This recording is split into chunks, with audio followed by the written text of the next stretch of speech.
So we're over here in an area of Hollywood studios known as Grand Avenue. Right now, it's home to PIzzeRizzo and Muppet Vision 3D.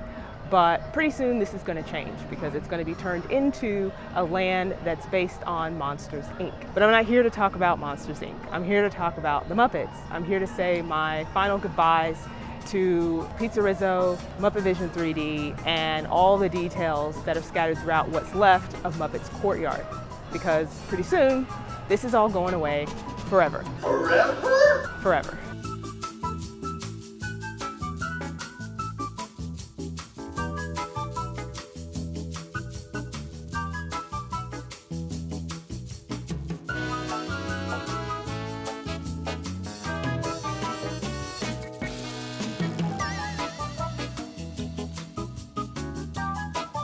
Time for a little theme park history.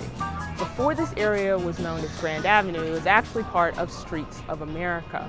And that area featured these really large set pieces and backdrops that were designed to look like the streets of New York City and San Francisco. So you had these storefronts, you had these window displays, and you had these backdrops that used forced perspective that made it seem like the city skyline continued on in the distance. So you could walk around this area, really kind of explore it, take pictures. It made it feel like you were on the back lot of an actual movie studio. But then that area closed to make way for Star Wars Galaxy's Edge. Now, when this area reopened, it was renamed Grand Avenue. Some of the New York facades remained, but because this was now set in Los Angeles, they were changed. And then the area that was known as Muppets Courtyard was rethemed to Grand Park. And you can see that right here on the outside, there's this plaque that says Grand Park, established 2017. My first stop is going to be PIzzeRizzo. This is the Italian-style pizzeria that's owned and operated by Rizzo the Rat. Now, I've never been a fan of the food here, which is mostly just standard theme park pizza. However, I have always appreciated all the details that you can find throughout the restaurant. There's some clever puns and visual gags both inside and out. So we're going to take a look at those. So one clever little gag that you can find is right here on the outside at this sign for PIzzeRizzo. It says the city's top rated pizza, PIzzeRizzo, with an arrow pointing down. But occasionally some of the lights and some of the letters will dim and it'll actually spell out it's rat pizza. Now it's kind of hard to see during the day, but you can really see this effect at night. So right on the outside here of PIzzeRizzo is another sign. This one says the famous original PIzzeRizzo, established in 1908. And then it says the best pizza on the planet. Now this is a nice little reference to what used to be here before PIzzeRizzo was here. Pizza and Planet are a reference to Pizza Planet, which was the restaurant that was here before PIzzeRizzo. And yes, it also served pizza. Also, this little display in the window here right outside of PIzzeRizzo is funny to me just because it says oven fresh and it has a picture of pizza, but fresh is in quotation marks. So how fresh is this pizza? So over here by the entrance, right across from the ordering counters, you have some photos that show the City Rats baseball team, which I guess was sponsored by PIzzeRizzo. And then you also have this display here of merchandise. There's even a sign here that says Rizzo's showcase of advertising stuff we used to sell. So you have like a PIzzeRizzo t-shirt and PIzzeRizzo mugs and even a PIzzeRizzo frisbee. There's also these baseball bats here at the bottom, the City Rats team, and 2 awards. Now this one says that's Gouda Pizza, and if you look closely, there's actually a hidden Mickey in the cheese. And then you have this pizza award here. It says pizza most likely to have been made by rats, which was won in 2012. Can you imagine if they put any of this PIzzeRizzo merchandise on sale? Like, it would sell out immediately. There's also a plaque for the Employee of the Month, Yolanda. A nice little Easter egg here is this plaque for the Pizza Eating Contest Hall of Fame, and it lists all the winners. Big Mean Carl has won the most, but Sweetums has also won, so has Animal, Timmy Monster. So it mentions some Muppets that sometimes aren't featured as prominently as others. And then there's also one vacant spot left. So this is one of my favorite gags. So often when restaurants make their first dollar, they will frame it. Well, Rizzo framed his first dollar, but you can see there's no dollar actually in there. Instead, there's an IOU note from Pepe, who borrowed it. It says, Rizzo, down to my last monies, so I took your first monies. IOU, Pepe. So right here on the other side of the lobby is a wall with different photos. What I like about this is that these are black and white photos that are made to look like, events from the past. And in some of them, if you look closely, you'll see members of the Rizzo family that have been inserted in. Then you got the display here for Papa Rizzo's original apron from 1916, and it even has a little rolling pin. Upstairs is where they have a lot of the Easter eggs and gags that I was talking about. So up here, this is where you'll find a wall of records. And some of these records are real and some of them are made up. Most of them reference pizza or rats in some way. Another cool detail are these signs here.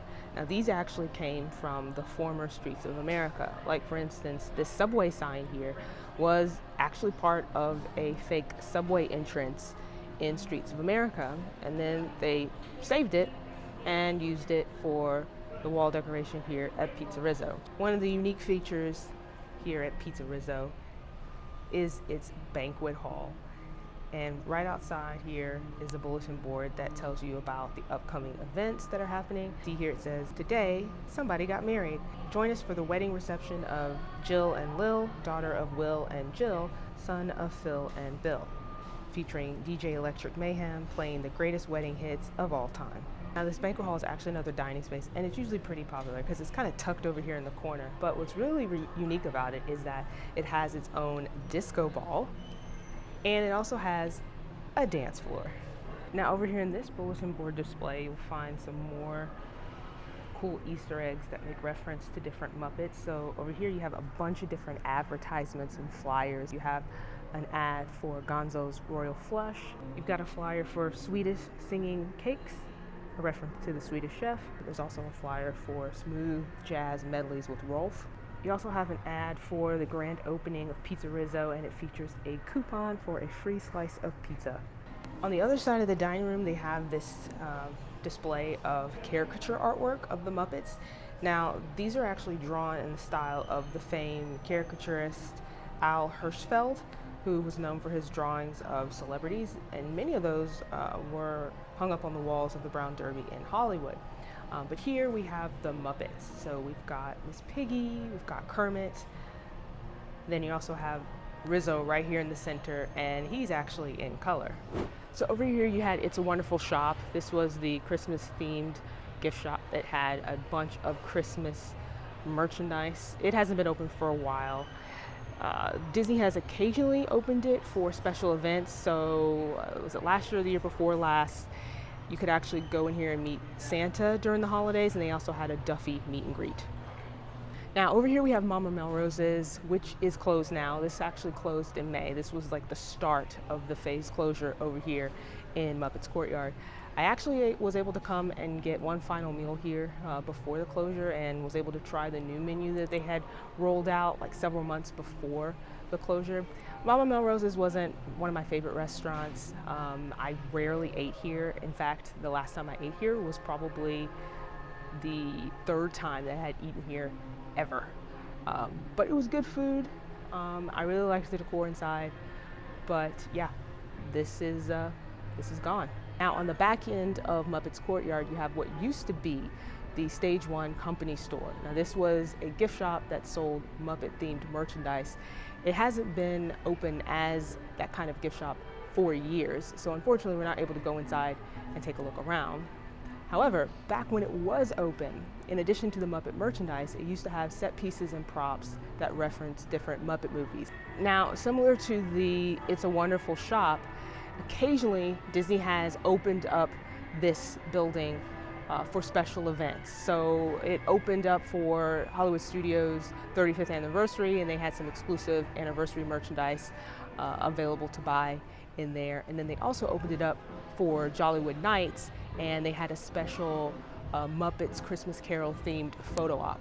Now, even though stage one has been closed for a while, it still retains its Muppet theming on the outside.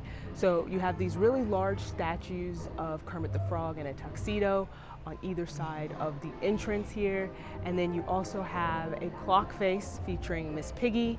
And then right above that, you have this globe that looks like Dr. Bunsen Honeydew's head. And there's also a clock face on the other side featuring Kermit. Now, the clock faces don't tell the actual time, and they also tell different times. So one of the things I love about the theming on the outside of the stage one company store is the gag involving the paint. So if you look closely, you can see that the building was in the process of being painted yellow, but it wasn't completed. So right over here by Kermit's head, you see where it stops off, where it was yellow, and then doesn't have any new paint. So if you look closely at all the little details that are involved on the outside here, you can see that there was some sort of mishap where paint buckets spilled, and you can see where the paint drips down on the side of the building, and it's now covering the lion heads here, and then also it has scribbled in paint, animal was here. Part of that gag, if you look on the other side of the building, it has wet paint, do not touch, and then there's just a streak of paint going down, and then splatter.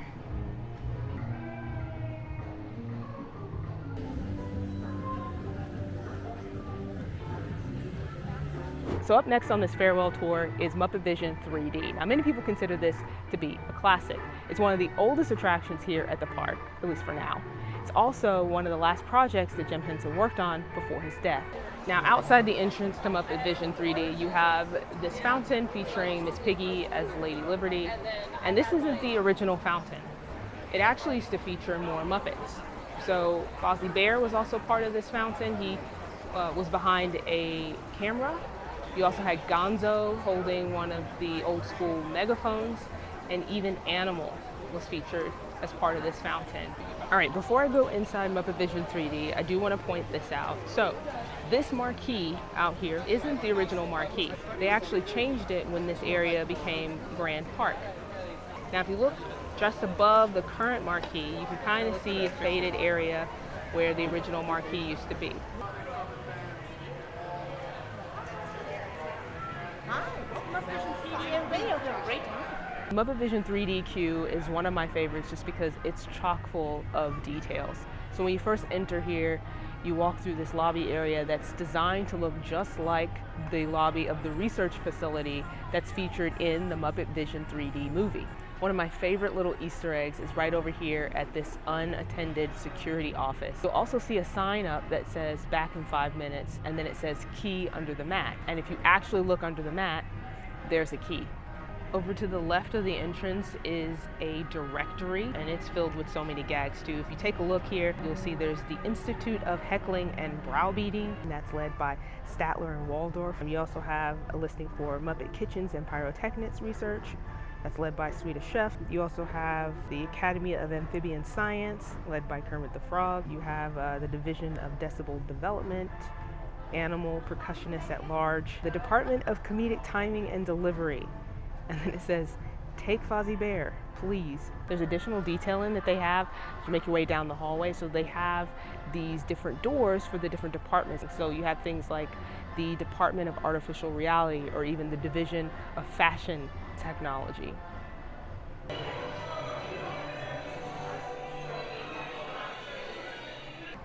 Now, the pre-show area is also chock full of details and gags and references. For instance, you have this net full of Jell-O, which is a reference to Annette Funicello, who was an actress and singer. She was also a Mouseketeer in the original Mickey Mouse Club. Now, this room is set up to look like a prop warehouse, and so scattered around it are these different crates for deliveries that are being made to different Muppets, and it includes different props. So you have Miss Piggy's wardrobe here, and you also have her dressing room mirror. You'll also see crates for Sam the Eagle and his patriotic stuff. You also see Gonzo's weird stuff. There's also props from the actual Muppet Vision film. So you'll see these toy soldiers here up in the rafters. You also see references to Muppet movies. You even have this picture here of Jim Henson as a Muppet, and I think this might be the only picture of Jim Henson as a Muppet. Gonzo? Sorry, boss. Hi-ho, Kermit Frog here, and welcome to Muppet Vision 3D. Now, let me show you around our research center. See, here in this modern high-tech facility... Hey, be careful! Here in this modern high-tech facility, we have perfected Muppet Vision 3D, a new film process which we're about to demonstrate. Now, working the projector is an old friend of ours, the Swedish chef. Chef, everything okay? Exactly. Muppet Vision 3D is such a great attraction, and I'm actually really going to miss it when it goes away. This is one of those attractions where every single time I would come to Disney's Hollywood Studios, I would try to make time for it because I just enjoy it so much. I love all the little silly puns and clever gags, and it's just classic Muppets. Now, the crowds that I've seen coming to this attraction in these final days leading up to the closure have just been really into it. They've been clapping and cheering and just laughing along, and that's really great to see. Unfortunately, you know, this is the end for this attraction, but it's really nice to see people appreciate it. Disney has said that they're going to preserve Muppet Vision 3D, although they haven't said how. They did recently do a digital capture of this attraction, but they haven't said how they're going to use that. But I hope they're able to preserve it in some way, especially preserve it some way in this park.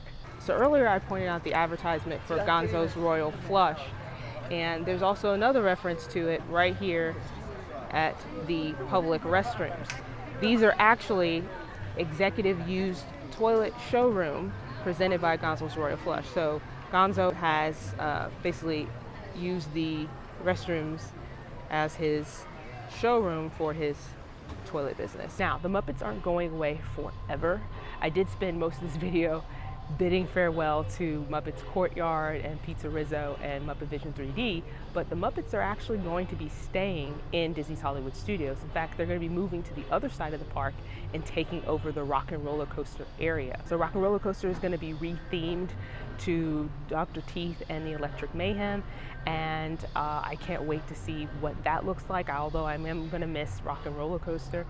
What I would really like to see is if they could repurpose the Muppet props and set pieces from Muppet Vision 3D, repurpose them for the new Muppet Coaster, or even, you know, put them in the queue or along the ride, or even maybe put them in the Rock and Roller Coaster Courtyard area. All right, so that's going to wrap up my day here at Disney's Hollywood Studios, and it was a bittersweet one because although I love coming to Hollywood Studios and being at a Disney park, sad to say goodbye to attractions that I love, and so it was really hard to say goodbye to Muppet Vision 3D and even PIzzeRizzo, which I've never been a fan of, but I was going to be sad to see all of that go. But anyway, it's going away to make way for a Monsters, Inc. themed land, and although I'm going to be sad to see the Muppets go in this way, I am excited to see what the Imagineers come up with for Monsters, Inc. I hope you enjoyed joining me for this final farewell look at Muppets Courtyard. Let me know in the comments, are you going to be sad to see this area go? While you're here, make sure you subscribe to the channel. I'd really appreciate it. Thanks for watching, everyone. Have a great day, and I'll see you next time.